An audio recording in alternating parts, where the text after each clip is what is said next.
Hello, everybody, and welcome to the PHLY Eagles podcast on a Wednesday morning. Bo Wolf, Zach Berman, and jumping off right from the get-go in studio, Fletcher Cox off the bye. Fletcher, how are you? How's the body feeling? How was the rest and relaxation? I tell you what, it's good to be back. Also good to be back here. But the body's rested, probably as rested as it's going to get. Now it's time to get back. It was good. Came at the right time. So now we got time to finish this thing out strong. Is there, you said, like, this is as good as the body's going to feel good till the end of the season, right? Is there like you got to take a deep breath, like, all right, here we go. Like, yeah, always. You always take that deep breath, right? Because you know what's ahead of you. So we know what's ahead of us, and that's the next game, and to prepare for that. So everybody was in the building yesterday. It looked fresh, feel, just being ourselves. It was good to see that, So what about y'all? How y'all doing? We're doing good. Yeah, we didn't go. Zach did go away. He did a little getaway to Scottsdale, driving in driverless cars. That was his big. That was his big getaway. When you guys get back together and you've been gone, like you're used to seeing these guys like every single day. Is it like, does it feel weird that you haven't seen Brandon Graham in 5 days or whatever it is? It's like the first day of school. Yeah, actually over again. When you get that bye week, and then it's like, man, how you doing? You know how BG is. How you doing? How was your bye? And just talking to everybody, just see how refreshed they are. From a week of, no game planning, not a whole lot of, stress about going into the game on Sunday, or how we gonna pack our bags if it's a road game, or what we ran for the home game. So it was just a good week to kind of just relax, which was great. Is it more the body feels better, or like you just had that chance to mentally reset because you guys have been going since training camp? It's a total mind. It's a total reset of everything. And I don't even think I thought about ball at all last week. Matter of fact, I did, because it was just one of them times you want to get away from everything and kind of let your body, de-stress a little bit, because we know how long the season is. I know how long it is, and what's ahead of us. So yeah, I don't even think I didn't think about ball last week. Well, in terms of what's ahead this week, we know that it is the game on Monday night against the Kansas City Chiefs, and not to bring things down too much, but I know that the focus is not on that Super Bowl game, but I wonder for you, in the weeks and months after that game, when you didn't necessarily know if you were going to be back here in Philadelphia, what were the plays, what were the moments from that game that sort of stuck with you? It's always a play and plays that you want to take back from a game, but you think about that, you rewind it, and you just wish you can have it back. There was a couple plays, a couple scrambles. We could take a drive back from them coming out of halftime when they came down and scored.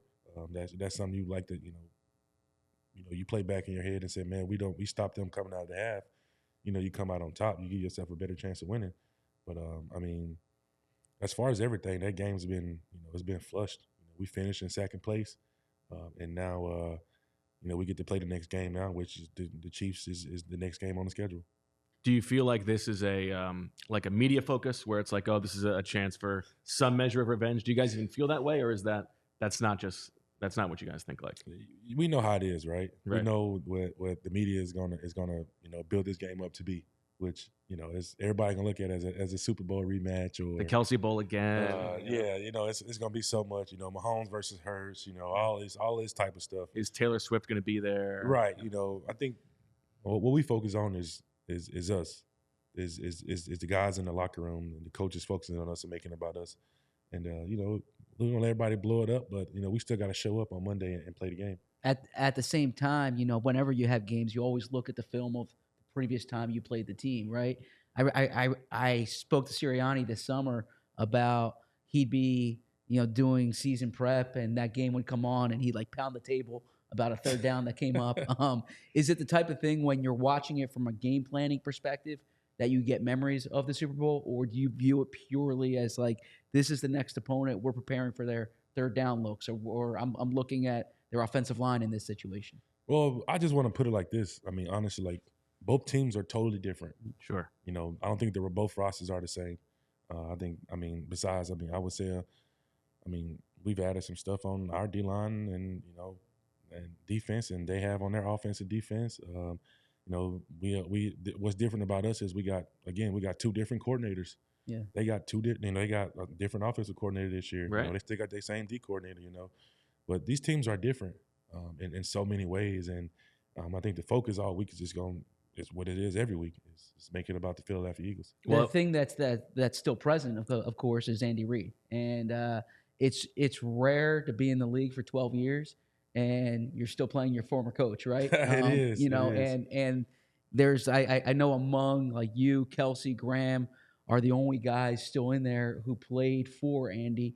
He drafted you. What role has he had in your life, and is it still significant seeing him on the other side? It's always thanking Big Red because he was part of a life changing experience for me, and I was always respected and always will. He took a chance and drafted me and traded up and drafted me in the first round. And you got to respect that. That he'll be on the other sideline. I won't be cheering him on Monday, but it's just a mutual respect that I have for him. Well, you talked about how both of these teams are so much different than they were last year, and that's definitely true. And one way it's true for you guys is the run defense this year has been so much better by the numbers. And it's interesting because last year it felt like when you guys wanted to stop the run on first and second down, you went heavy on those odd personnel fronts, right? It was 5 guys on the D line. This year you've done that much less. It's been much more of those even fronts, and still you've been so much better against stopping the run. What goes into that? What's your explanation for that? It's attitude. That's what it's about. It's about attitude, and it's about the guys that's in that room that know that in order to give us a chance to win a game, that we have to stop the run. We want to make teams one-dimensional, and then that's it. All comes with attitude, and it starts in practice. Coach Rock, Coach Wash, they do a really really good job of coaching that and teaching that of ways to win the game and stopping the run. I mean, obviously, number 90, he plays a big. JD plays a big role into that, and stuffing up the middle and but pause.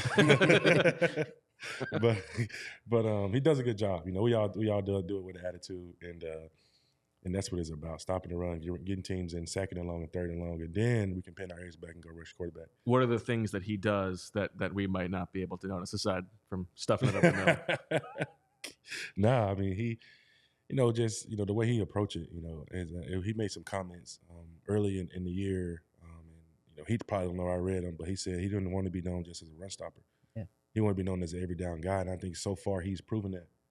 He's proven that he can get sacks and get after the quarterback and cause disruptions on whatever down it is. And you got a lot of guys that contribute to that. Milt, JC, Marlon. And then we got we have the young guy Mo. Who's probably gonna have a chance to play here? Who knows when his number is called? But all that stuff, and it starts with the coaching and obviously leadership and players. You brought him up, so I'll ask real quick. Moro Ojimo, after the Contavious Street trade, he goes up on the depth chart. What do you see from him behind the scenes? Because I know talking to the offensive lineman in the scout team looks like he's really giving them good looks there. You know what? I said something to Mo, and I still say it all the time. I said, Mo, you got a chance to go against about a couple all-pros every day in practice on the scout team. I said, if you can beat them, you can be productive in this league. And that's the way he approached it every day.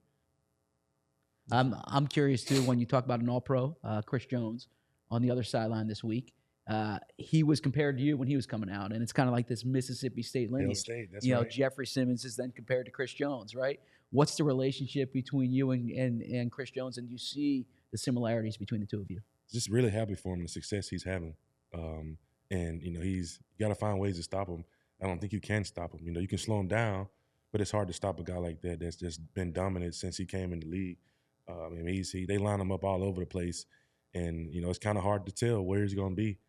They do a good job at it. He do a good job at maximizing his opportunities when he get a chance to line across. But I'm happy for him. Our relationship is there. I check and text on him. Text and check on him and make sure his well-being is good. But Chris is a good dude.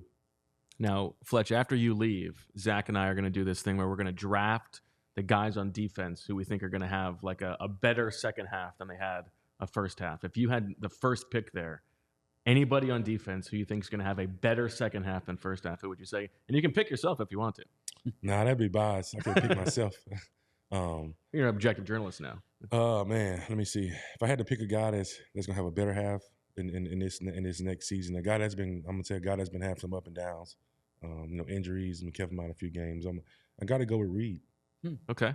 He's had some injuries, up and downs, missing games because some stuff he can't control. But I think my first pick is probably going to be Reed. What impresses you about Reed? Just his approach, about everything. And I keep using this word approach because I sit back and I watch a lot of the young guys. Reed's attention to detail. He sit right beside me in the defensive meeting room, and I'm sitting there peeking at his notes, and I'm watching the things that he write down, and it's very impressive.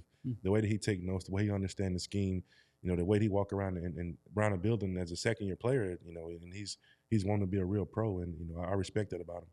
In Monday's show, we were talking about the rookies, and I said pay attention to Jalen Carter in the back stretch here because I talked about your rookie season when you had, I think, a sack in the season opener against Cleveland. Then it was kind of this quiet period, and you ended the season with 4.5 sacks, I think, in your last 7 games. What was it about late in the year, your rookie season, and do you see that similar trajectory for Jalen Carter? Just really getting that feeling of the NFL. And I think that's what was the biggest thing, is getting that feeling in the NFL, knowing now that you're 8, 9, 10 games, in the season, and you kind of know what to expect. You understand the way that that teams are trying to attack you. Teams are trying to slow you down, and and that's another thing. That's another guy. I think Reed will be 1A and Jalen will be 1B. It's hard to pick for those two. Jalen, missed a game and had some setbacks, and now I see him. He's back healthy as of yesterday, and he's back healthy, flying around doing everything. And asked him how he was feeling. So I feel good, and I was like, good, because we're gonna need you. It does feel a little bit like so much of the focus on Jalen is what he does as a pass rusher at this stage of his career, which is super impressive. But he plays a big role in that improved run defense as well, right? Absolutely, and I think his snaps will increase. Obviously, as the season, as it gets cold, I think everything we've got everybody healthy now, so it'll be more balanced. And with Jalen in there, definitely can stop the run, and he will be a really, really good pass rusher, in this league. Now on the show, I come back from the locker room and I try to convey what you guys are saying and thinking, but I don't live the life you guys live. So put us in the shoes of a player after a Monday night game, because in the past decade, I always hear like, all right, it's fun playing on prime time, but when you're on the road, it is brutal getting back in the middle of the night, driving home, and then you have the short week turnaround. What's it like as a player when you have a road Monday night game? You gotta look at it as a short week, and having that Monday night game, you get home at, like I said, we'll probably get home. It might be 3 a.m. And myself, I got a 35 or 40-minute drive home. Then hopefully we get the next day off, which is the next day is not really a day off because you sleep and you're back up at 9 o'clock trying to figure out ways to get the body kick-started because you don't have that extra day to go and recover. So that's how I approach it. That's how a lot of guys approach it. You'll see a lot of guys in the building on Tuesday, even though we have the day off, trying to gain at least a half of that one day, the extra day that we normally have back, knowing that we gotta go play again on Sunday. What's that flight back like? I mean, that flight I guess it depends if you win or lose, right? That flight can be good or bad. Yeah. Normally, guys are just up communicating, watching film. Win or lose, guys still trying to find ways to get better. But you got guys like BG who's going to lay out in the middle of the Florida plane and probably go to sleep the whole time. Sorry about that, BG. But, it's always, good or bad. It's always business, always important. Guys still have fun. But you want to be on the winning end of that plane ride back home when it's that late. And then I've heard real quick, I've heard it's especially brutal in like December and January when you get back in the middle of the night and you have the frost on your car, you have snow on your car, you got to wipe off. You're Zach McPherson and Howie won't wait for you, but Nick will. Yeah. Listen, you gotta kind of sit there and let the car thaw a little bit.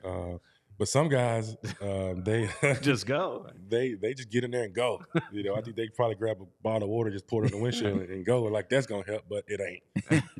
But it is. It's one that's 5 or 10 extra minutes to that trip home that you're really trying to get home. It's funny when I left the job working for the Eagles, people would ask like, "What do you miss the most?" And the easy answer, the obvious answer was the team plane. Like being able to just fly straight there, not go to the airport. The game's over. You get on the team plane. What is your flight out? What do you do? What's your usual routine?